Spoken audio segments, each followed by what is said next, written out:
KG only had about 3 or 4 seasons where he had more win shares than Elton Brandon this season. It would rank among some of Dirk's best seasons, and the same thing can be said for Tim Duncan. So at Elton Brand's absolute... All right, welcome back to another After Dark, everyone. Hope you all are having a good night so far. Hope you guys had a good day. Can you imagine a time when the Clippers were actually better than the Lakers? Well, I tell you, I lived it. And it was in the 2000s. And the leader of that team was a dude named Elton Brand. This dude was awesome. All right? No, he was not there all alone, but Elton Brand was like my guy at that point. This was an interesting time because, you know, like the Lakers were going through a rebuild around Kobe, and they were struggling the first couple of years. And the Clippers were so much on the rise. I gotta say, I kind of became a little bit of a fan during this time. I liked their play style. And those of you who don't know about Elton Brand, I'm excited for you. This is going to be a fun video for you because this dude was awesome. This video is called Elton Brand, the most underrated NBA star of the 2000s? Question mark. He's right there. Yeah, absolutely. And this is from a channel called a Funky Diabetic. All right, I haven't heard of this channel before. I am not subscribed to this channel. We'll see. Maybe by the end of this, I will be. And I got to point out, this was suggested to me, not this particular video, but to speak out about Elton Brand. And thankfully, I saw his entire peak. So I think this should be fun. Anyways, everybody, I'm going to link the original video down below if you guys want to check out the, what is it called again? A Funky Diabetic channel. And or if you just want to watch this video without my commentary, go right ahead. Everybody else, please leave this video a like. It helps out a ton. And obviously not enough people know about Elton Brand, so let's get some eyes on this one. All right, everyone. Let's do it. When you think of the Los Angeles Clippers, it would make sense for your brain to go to Blake Griffin and the teams that he was on as they went to multiple Western Conference playoffs, and while they were never able to capture a championship, some good years with Blake Griffin in uniform as a Los Angeles Clipper. But we're going to go to another great Clipper who actually started off on the Chicago Bulls, and that would be Elton Brand. Oh, wow, yeah, I forgot. Back then, Krause was still doing the gig, wasn't he? He was still the GM. So he's the one who found him. And drafted by Chicago with the number 1 overall pick in 1999, Brand, a 6'8", 275-pound powerhouse, who was a force attacking the rim, showing athleticism to beat some bigs off the dribble, but also the strength to get through a lot of guys in the low post as well. It seemed like Chicago had found their star of the future, and this was just after the departures of Michael Jordan, Scottie Pippen, Phil Jackson, and that entire dynasty. Brand would win co-rookie of the year with Steve Francis in the 2000 season, but then Chicago decided to go in a different direction, drafting Eddie Curry and then trading Elton Brand for Tyson Chandler's draft rights after Brand put up a 20-10 season in 2001, and suddenly he would find himself on the Los Angeles Clippers, where he would continue to do his dirty work. He averaged around 2 blocks a game for the majority of his career, and in his time with the Clippers, he would have about a 6-year stretch. Oh, yow. No wonder why he was staring at his hand after this. In his time with the Clippers. Yeah, you can see him looking at his hand like, ouch. Youch. Watch this. He would have about a 6... Bang. Dude, that light.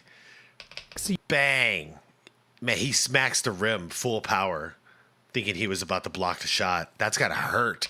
Year stretch where you could have made the argument he was one of the potentially 10 to 15 best players in the NBA. Easily, yeah. Showing those low post abilities that I mentioned before, the physical nature, the finishing around the basket. Hey, he gave my Suns a lot of trouble back then, and that's when we had like the best Suns team, our best Suns team. Brand was really a handful to deal with, but he also had some other abilities as well. There was more grace to his game than simply just dunking on people's heads. Oh, his post moves. His post moves are awesome. Very good from floater range, and his mid-range jumper was consistently over 40% in the NBA. So he was really a complete offensive player, as Brand would average about 20 points and 10 rebounds for his 6 seasons with the Clippers. But even what was that? 10 rebounds. Hold up. As Brand would average about 20 points and 10 rebounds for his 6 seasons with the Clippers. But even with his... Yeah, mind you, that was during the lowest scoring era of all time. Okay, so that 20 points, think of that as at least 25 now. I'd say 25 to 27. Individual success, the team was never able to put together a winning record until the 2006 season, where Sam Cassell, Coutinho Mobley, and Chris Kaman, among others, were able to have a decent enough team around Elton Brand, as he just had a monster 2006 season. And if you compare his win shares to someone like a Kevin Garnett, KG only had about 3 or 4 seasons where he had more win shares than Elton Brand in this season. It would rank among some of Dirk's best seasons, and the same thing can be said for Tim Duncan. So at Elton Brand's absolute peak, he was quietly one of the best players in the NBA. Yeah, let's just be real. The only reason he's been forgotten is because he didn't win a championship. Like, that was it. If he would have won, we would have remembered him like Dirk. It all came out in the second round series against the 7 seconds or less Phoenix Suns, where Brand just did whatever he wanted to do. Yeah, we didn't have an answer for him. Defensively, we didn't know how to deal with this dude. Against this Phoenix team. And the Clippers pushed these Suns all the way to 7 games, and Brand had himself an all-around performance. For the series, By the way, how ironic is it? Another video, another dude torching my Suns. At least we beat him. We beat him, but man, it really exposed our defense. Our defense was terrible. Averaged over 4 assists a game. So while Phoenix was desperate to find an answer for him in the low post, if you left anybody open, he was going to find him, making himself nearly unguardable in this series. You notice how we're throwing like 2 to 3 bodies at him every time he's in a post? And we'll get to his scoring in a moment to just show you the magnitude of his performance here. There's 2, and you got a wide open guy. Shoot. Yeah, you have a possibility back here with a behind the back pass too. But whenever Phoenix decided to bring a double, it was not going to work, as Brand was just putting on a passing display for a big man who did not handle the ball that much. Yeah, I think we should have dared him to shoot. If he's going to get 30 on us a game, let him get 30 on us a game. But those double teams leaving wide open shooters, like Sam Cassell, who could hit that deep ball no problem, that was a bad strategy. If we talk about his defense in this series, he averaged over 3 block shots a game. I would actually love to see Elton Brand in today's NBA. Oh, yeah. Because with his size at 6'8", he could have defended a few positions, and it would have been great to see him in today's league. But in the mid-2000s, he was still an intimidating shot blocker nonetheless. As a lot of the time, if Phoenix wanted to attack the rim and he was in there, they were going to have some problems. Yep. So the playmaking was there, the defense was there for Elton Brand. As for his scoring, he averaged 31 points a game in this second round against Phoenix. 31 points, 10 rebounds, 4 assists, 3 block shots, while playing 45 minutes a game. Are you kidding me? Yeah. Is Elton Brand the most underrated star player of the 2000s in the NBA? Probably. I just think it's hilarious that like half of this video is just showing him destroying the Suns. This is how I remember him. This is how I remember him the most too. It was just like, good Lord, stop this guy. Now, they would still go on to lose the series in 7 games, but impressive nonetheless. Yeah. And the Clippers were not able to have another playoff appearance with Brand, although his individual numbers were still there. And then after the 2008 season, he garnered the attention from one of the best point guards in the NBA at that time, in Baron Davis, whose plan was to sign with the Clippers and have Elton Brand re-sign there as well, so they could team up and form a duo that could really be something in the Western Conference. One of the best point guards in the league, seeing Elton Brand and going, I want to play with that guy. Yeah. Now, what ended up happening was Brand got a very generous offer from the Philadelphia 76ers, and he decided to go there. And then unfortunately, in the 2008 season, before he even went to Philadelphia, he suffered a significant injury, and those injuries hampered his abilities for pretty much the rest of his career, as there were some seasons where he wasn't able to play as much, and he aged into the older veteran on younger teams, but he was still able to make a decent enough impact. He would have a stay with the Dallas Mavericks. Oh, I don't remember that. As well as the Atlanta Hawks as well, before retiring in the 2016 season. Wait, did they not call a foul on this? Atlanta Hawks as Look at this guy.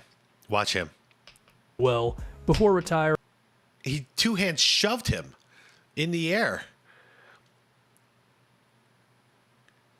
In the 2016 season. No call. They're all getting back on defense. What the hell? It would have been great to see Elton Brand with Baron Davis, both of them healthy, because he never really played with a second star. Yeah, I agree. And looking at those numbers he had against Phoenix, obviously Phoenix being more of an offensive team, but incredible nonetheless, it would have been something to see him with another top-tier player, because he carried the Clippers for quite a long time. Yeah, he did. While it was nice to see him kind of have his moments later on in his career on some better teams, it would have been great to see Brand with another big-time NBA player. Yeah, that was a cool video, man. That was a cool video.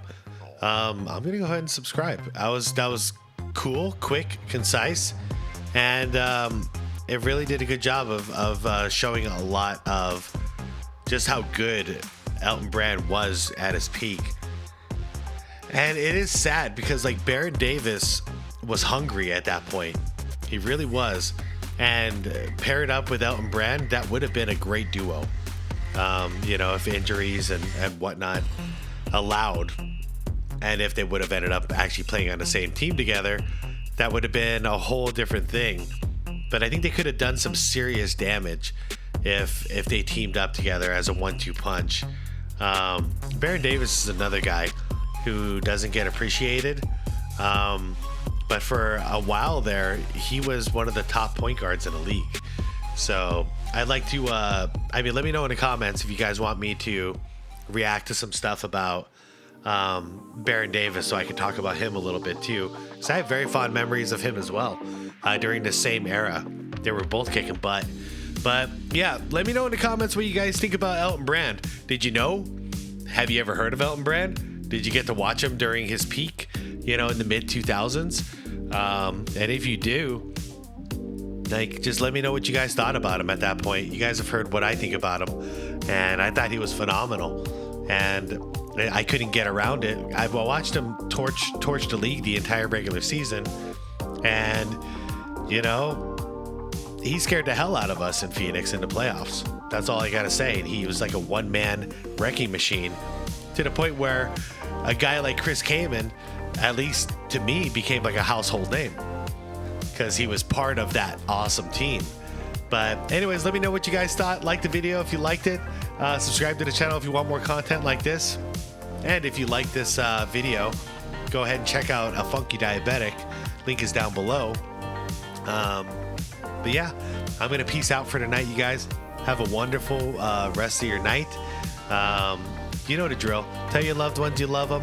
Be good to your people. We're still in holiday mode. So let's be extra good to our people, all right? All right. Everybody, I appreciate you so much for watching. Have a wonderful, peaceful night. Have fun. Be safe. Be good to yourself. Be good to others. Peace out, everyone.